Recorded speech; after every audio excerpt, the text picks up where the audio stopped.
Quinta-feira, 13 de abril de 2023. O comandante da Força de Resposta Rápida, General Hemmerich, teve uma reunião secreta, com os enviados dos Estados Unidos, Reino Unido e Noruega.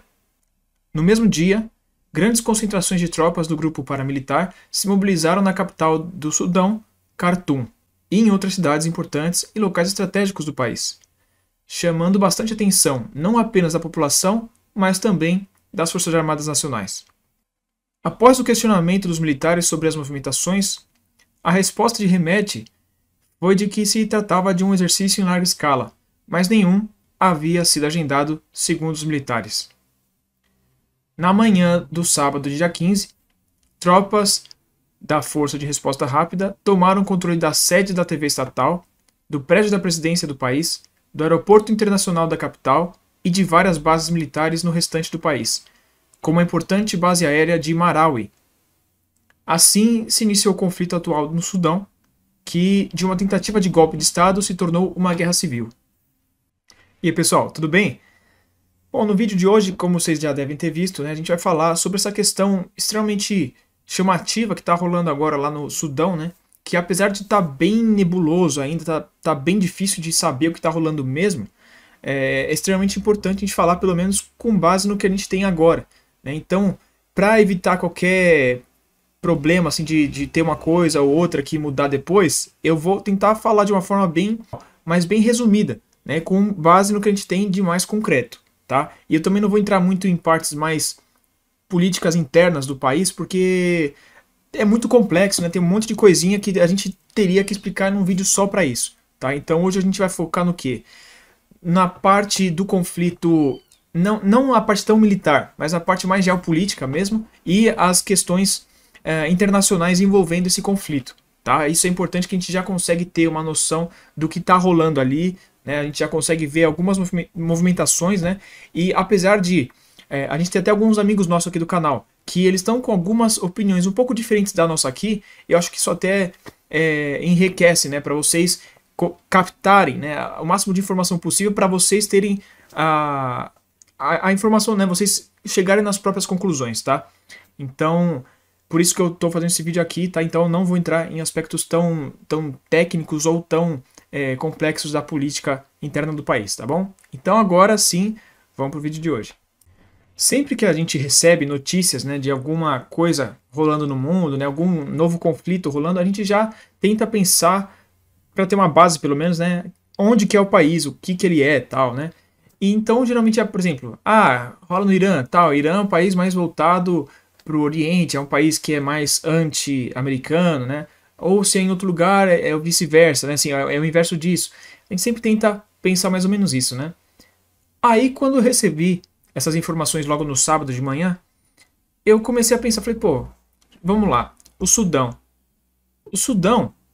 para explicar para vocês, ele tem uma postura bem parecida com a do Egito, que é justamente o seu maior aliado, eles são bem próximos mesmo, bem interligados, os dois países, tá? Então eles têm uma ótima relação com o Ocidente, eles são até de certa forma ligados, mas eles também têm uma boa ligação ali com a Rússia e com a China, eles têm muitos negócios, especialmente com os russos, em aspectos mais estratégicos, mas comercialmente com a China é o mundo inteiro, Mas então a gente fica meio balanceado nessa questão, fala, quem que tá apoiando qual lado, é o Oriente ou é o Ocidente?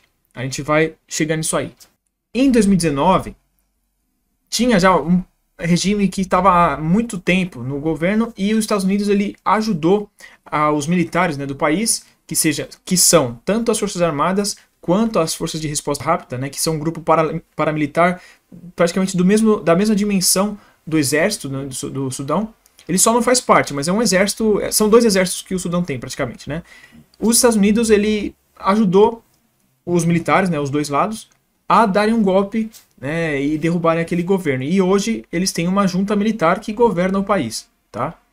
Recentemente foi feito um acordo, ou foi refeito, na verdade, um acordo para que a Rússia instalasse uma base naval ali na cidade, que é extremamente importante, de Porto Sudão, que fica bem no Mar Vermelho. Então isso chama bastante atenção também, porque seria uma base relativamente grande e é uma posição muito estratégica. Então, uma outra parte que é importante a gente ressaltar também é que o Sudão também, não necessariamente o Sudão, mas as forças de ação rápida, elas têm uma relação muito profunda com os Emirados Árabes Unidos, tá? Inclusive, na guerra do Iêmen, né, que a coalizão foi liderada pela Arábia Saudita, mas o segundo mais importante ali são os Emirados, né?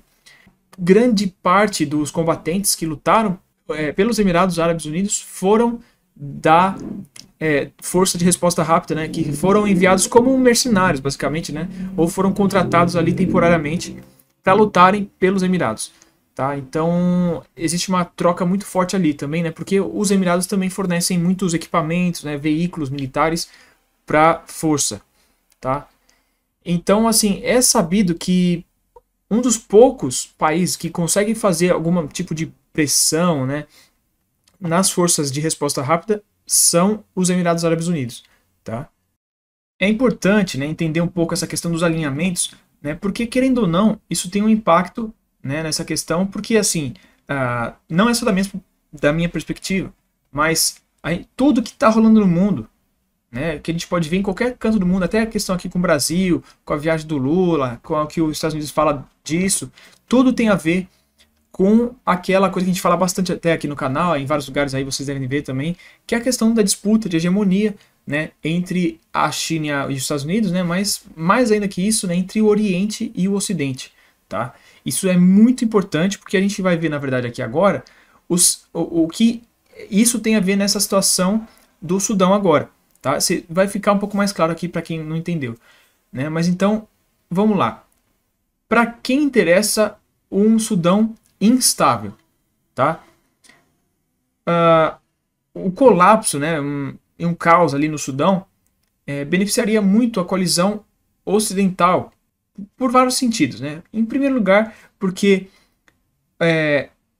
interesses econômicos e militares russos seriam bastante assim prejudicados, no mínimo, né, para falar, por essa instabilidade toda, né? Até quando efetivamente alguns interesses sendo destruídos, vamos dizer assim, né? Em segundo lugar, né, um Sudão instável também colocaria uma pressão muito grande no Egito, né? Ali, só para começar, com o número altíssimo, né, de refugiados que iria para o país, né, ficaria ali na região da fronteira, pelo menos, né, e com isso tem toda a questão de grupos radicais que podem se filtrar, né, então é uma série de questões ali, não só humanitárias, mas de segurança também, né, então isso seria, né, uma grande ameaça, né, para a soberania e para a segurança egípcia, né. E em terceiro lugar também um ponto muito importante, que é interessante na verdade, que apesar de eu ter falado, né, de que eu não vou entrar em questões políticas internas do país, né, tem um ponto aqui que é chave, que faz sentido também, né. O segmento civil do governo, né, também, e os comitês de defesa popular do país, eles são bastante anti-Egito, né, são bem contrários ao Egito e também são publicamente pró-União Europeia. Tá? Então, isso aqui é uma coisa muito forte que a gente já dá um indício de algumas coisas, a gente consegue entender melhor. Né? E isso aqui é importante também porque essa ala civil, vamos dizer assim, do governo, ela favorece mais o RSF. Tá? Então, isso aqui a gente já consegue pensar algumas coisas. Agora, não é só nessa parte, desse plano maior, dessa disputa de hegemonia também que fica essa questão. Para quem é um pouco mais velho aqui da casa, na verdade que acompanha o nosso trabalho desde o começo, deve lembrar que em um dos nossos primeiros vídeos a gente falou sobre uma disputa que acontece entre esses países da região na questão do rio Nilo. Tá? Então eu vou deixar aqui para vocês, para quem tivesse interesse em saber um pouco mais, que realmente é muito relevante, é uma das principais disputas, né, que a gente tem no mundo. Dá para entender claramente, aquilo está bem pertinente ainda para hoje, tá? Não mudou pouca coisa daquele vídeo, apesar de ser um vídeo mais antigo, tá? Então eu recomendo que assistam. Mas então, o que tem a ver? A Etiópia, ela tem uma série de questões ali, não só com o Sudão, mas também com o Egito, né? Uma desavença bem grande. Com o Sudão, inclusive, eles têm uma disputa territorial ali na região de fronteira. Então, eles são meio que arqui-inimigos, assim, né, do Sudão, tá? Não tanto em questão de população em si, mas de etnia, por exemplo. Não é a população, mas os governos, os estados, na verdade, eles são bem contrários um ao outro, tá? Tendo isso em mente, vamos olhar mais algumas coisas aqui. O RSF, ele recusou ajudar o exército, né, sudanês durante uma época lá que estava tendo um confronto ali, faz acho que uns 2 anos mesmo, que teve, enquanto estava rolando já a guerra civil na Etiópia, forças etíopes também tentaram invadir essa região em disputa, né, e o exército conseguiu manter ainda, né, mas o RSF recusou a participar. E, além disso, eles ainda mantêm uma relação bem próxima com algumas milícias da Etiópia, né, especialmente ali da região de Amhara, né, que são leais ao governo central etíope. E além disso, né, também tem a questão da Etiópia com o Sudão. Eles falaram, né, recentemente que eles vão encher completamente, né, a represa, né, do Gerd, né, que eu já expliquei naquele vídeo lá, né, que é uma represa no Nilo, para capacidade total, o que é muito perigoso, né, para a segurança de várias formas, né, tanto do Sudão quanto do Egito. Isso sempre deixa eles muito preocupados, né, esses dois países. Então é mais uma questão em cima. Aí isso a gente tem alguns ganchos também para o que está rolando lá diretamente no Sudão, tá? Na base de Meroe, que foi capturada pelo RSF logo no começo, como eu comentei, tinha uma força de militares egípcios, tá? E de alguns caças, né? Especialmente MiG-29 e Rafales egípcios, tá? Dessa base, né, eles poderiam usar para realizar ataques justamente nessa represa, né, que é um alvo extremamente estratégico, né? Acho que seria o objetivo principal egípcio, né, e sudanês. Eles poderiam usar aquela base para realizar o ataque, tá? E a tomada, da forma que ela foi muito diferenciada, né? Então é muito provável que tenha ocorrido algum direcionamento, alguma coordenação por parte dos etíopes, ou talvez até de outros também, né? Para coordenar para um ataque, para capturar exatamente aquela base ali, logo de cara como foi, tá? Porque ali eles capturaram dezenas de militares egípcios e capturaram os aviões também. Então, assim, é mais um negócio que indica, né, que a Etiópia está influenciando de alguma forma. Mas mais que isso, a gente ainda tem mais um ponto. Também existem teses, né, que falam que a influência etíope, né, nesse conflito seria uma retaliação pelo suposto apoio que foi bem intenso, né, durante a guerra civil na Etiópia, né, que encerrou há poucos meses, por parte do Sudão e do Egito, né, a favor do grupo dos rebeldes, né, do Tigré lá, né, que lutou contra o governo etíope. Então, a gente já falou bastante aqui do canal sobre essa situação, né, então quem quiser também convido a assistir os nossos vídeos. Mas então, tem bastante coisa ali que já dá pra gente pensar sobre essa questão da Etiópia também.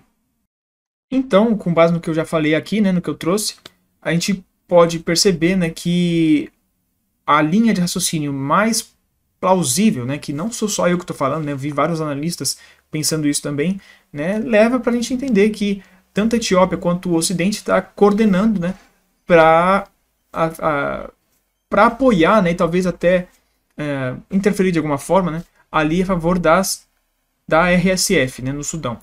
Né? Então, porque eles teriam muitos interesses compartilhados ali, né? Então, a gente seguindo isso aí, dá pra gente pegar algumas coisas que eu achei muito interessante, né? Isso é uma relação minha, tá? Para disfarçar esse apoio ocidental para a RSF, né? A RSF ela fez alguns ataques que eu acho que são diversionários, né? Eles atacaram alguns ativos ocidentais, né? Como por exemplo, eles atacaram a embaixada da Noruega, né? Atacaram supostamente um embaixador da União Europeia ali. Eles atacaram um comboio americano, se não me engano, um comboio tipo da embaixada, diplomático, alguma coisa assim, americano, né? Mas na prática não foi nenhum prejuízo muito grande, tá, para eles, tá? Isso porque eles estão tentando atrelar essa insurreição da RSF com a Rússia, né? Para tentar manchar a imagem deles, né? E tentar mostrar para o resto dos países que os russos não são confiáveis, né? Aí a gente pode ver uma outra coisa também. Nos últimos dias, né, o RSF eles têm perdido o ímpeto, né, que a gente chama de momentum. E a situação começou a se agravar um pouquinho para eles, né? Curiosamente, né, existem alegações, né, que são suposições, né, mas devem ser bem provável, né, que ocorreram ataques da Etiópia também na região fronteiriça disputada, tá? Bem a tempo de forçar as Forças Armadas sudanesas a ter que enviar tropas para lá, né, e aliviar um pouco, né, com isso aí, a situação para o RSF. Também não foi confirmado exatamente, mas existem indícios, né, e alegações de que o Ocidente, no caso a França, né, mais especificamente, está usando o Chad para enviar equipamentos para o RSF, tá? Pela fronteira que está fechada oficialmente, né? Ou seja, não tem ninguém para ver de testemunha, né?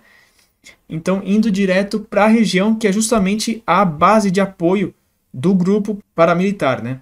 Que é ali na região do Darfur. Agora, a gente parando para pensar a parte mais grave, vamos dizer assim, né? Mais relevante, eu não queria falar assim, mas vamos lá.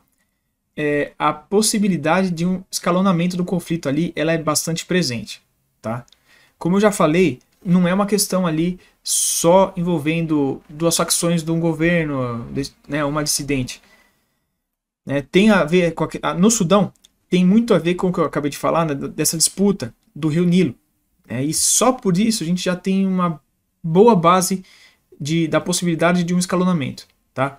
Porque como eu já falei também, né, logo no início dos confrontos, né, dezenas de militares egípcios foram capturados, deixando os egípcios bastante em alerta, né, e elevando um pouco as tensões, né. O bom é que, na minha perspectiva, né, os egípcios eles tiveram ainda uma certa frieza, uma calma para reagir, né, porque logo após a captura desses soldados, né, o presidente egípcio ele teve uma reunião com o seu Conselho de Segurança e ele falou que eles iriam mandar militares, né, para libertar esses militares deles presos, tá? Então, assim, era bem possível que acontecesse alguma coisa mais grave ali, tá?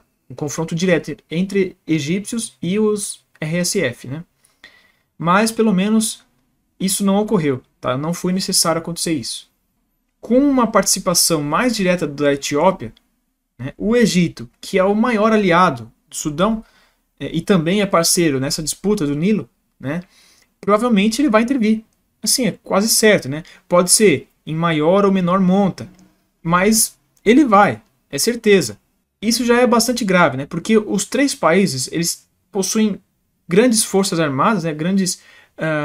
Um poder destrutivo, né? Bastante considerável, né? Isso poderia levar a uma grande destruição e a desconstrução, né, de todo o desenvolvimento ali que a região tem assistido, né, já há alguns anos, né? Os três países, né, mas a Etiópia é o principal, mas o Egito também, eles têm se desenvolvido bastante nos últimos anos. Tá? O Sudão um pouquinho menos, né, até porque ele tem questões internas, como a gente está vendo, mas eles têm se desenvolvido bastante e ia tudo pelo ralo, né, com uma guerra aberta entre esses países, né? Então seria muito chato ver isso. A desestabilização da região também, ela pode ser abertura para que surjam grupos radicais e piorem ainda mais a situação nesses países, tá? Além da questão humanitária, né, de refugiados, né, que se deslocarão pelo mundo todo, né? Vai saber quantos milhões vão sair por aí, né? E se a gente pensar essa questão dos grupos radicais, é muito próximo, tipo, não é nada difícil que aconteça um negócio desse. Porque, em primeiro lugar, que eles já ficam de olho, né? O país que está mais fraco é uma possibilidade enorme para eles se infiltrarem lá e, né, ganharem um terreno. Mas a gente indo para uma teoria, não é bem conspiratória, né, mas por uma linha mais secundária, a gente sabe que vários desses grupos são orquestrados por fora, né, por outros países. Então eles também conseguiriam mandar mais facilmente esses grupos para lá, né? Mas mesmo que não forem esses grupos orquestrados por outros países, né, eles vão olhar e falar, pô, esse país está fraco, e a gente está aqui do lado. vamos até lá.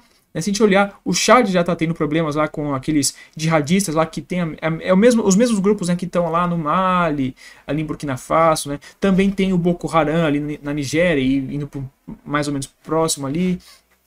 Tem o Estado Islâmico não só no norte, né, que eles atacam já o Egito, né, pelo norte, mas também tem pelo sul, ali já na parte norte ali do Moçambique, né? Então é muito fácil que cheguem lá, tá? Então, assim, é muito complicado. E, mais importante ainda, é justamente a participação de outros países no conflito, né, diretamente. Né, que é muito provável que aconteça, né?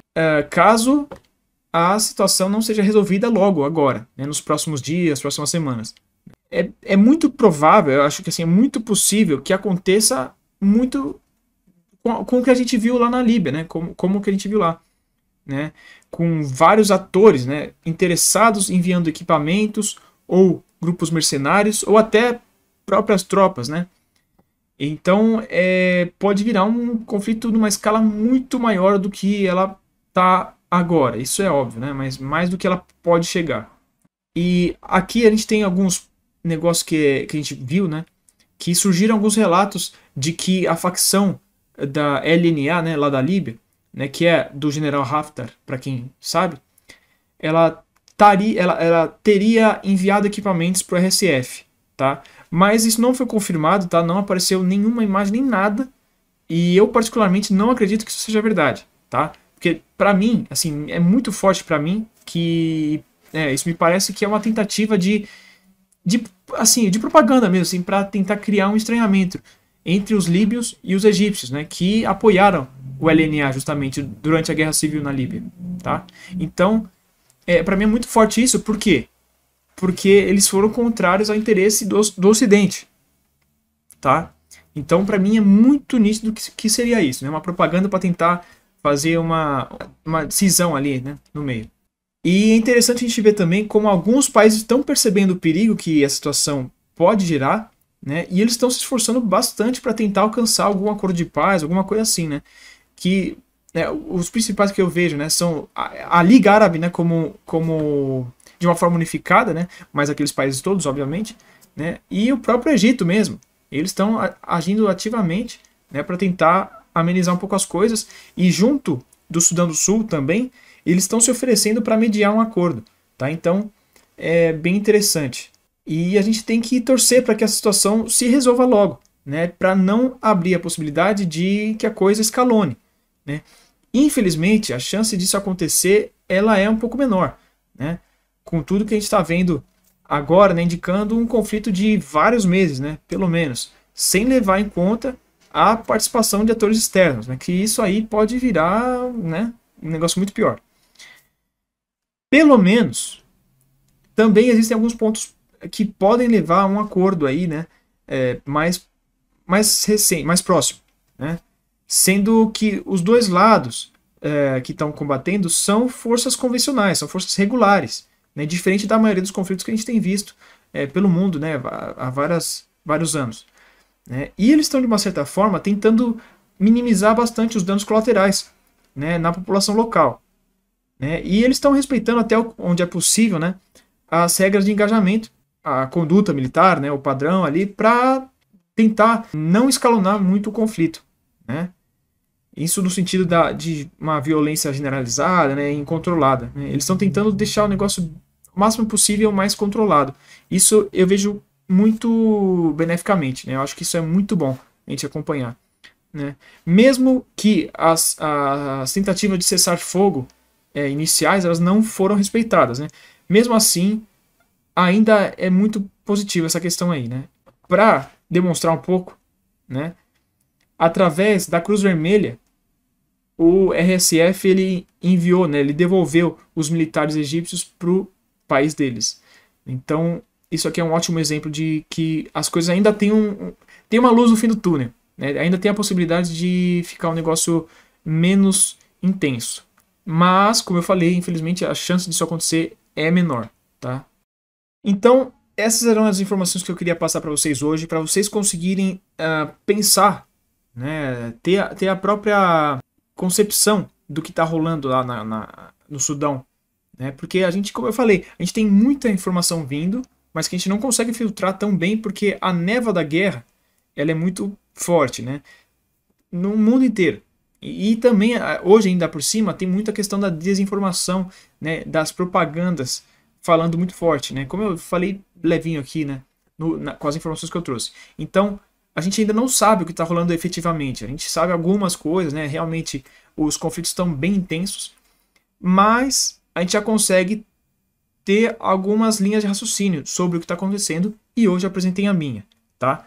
Eu não sou dono da verdade e vocês podem ter até informações diferentes das minhas, né? Como eu comentei que nossos amigos também têm. Então, fiquem à vontade para compartilhar a ideia de vocês, alguma informação que vocês que eu não tenha, né? Que vocês tiverem. E é importante porque a gente consegue conversando junto, tendo entendimento melhor, né? Juntos.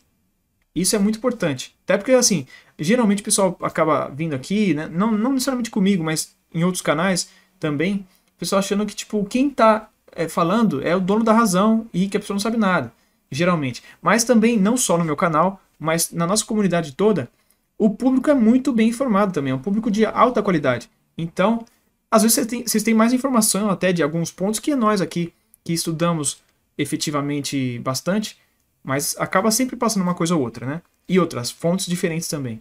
Então é muito bacana isso, tá? Então eu espero que eu tenha conseguido, pelo menos, esclarecer um pouco o que está rolando lá, né? O que está em jogo, quais são os interesses, né?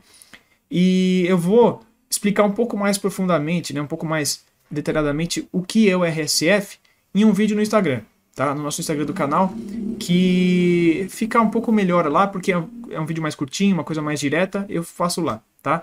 Então, se você ainda não acompanha nosso Instagram, nosso Telegram também, que a gente traz muita informação, eu vou deixar na descrição aqui do vídeo, tá? E eu convido vocês a acompanharem a gente por lá, né? Porque a gente coloca bastante coisa complementar, né? Coisas que não entram aqui no YouTube, que é o principal, mas não dá para fazer tudo, né?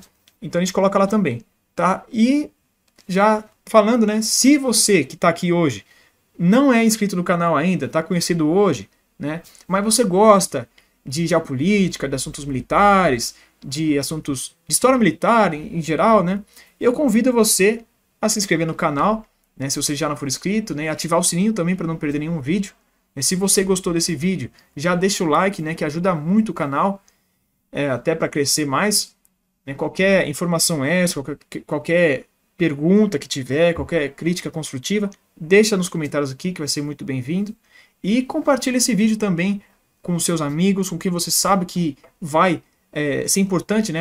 Vai agregar conhecimento, né? Quem gosta desses assuntos. E então é isso, pessoal, né? Espero que tenha sido um bom vídeo para vocês, espero que tenha sido proveitoso e espero vocês no próximo vídeo, pessoal. Então, até mais.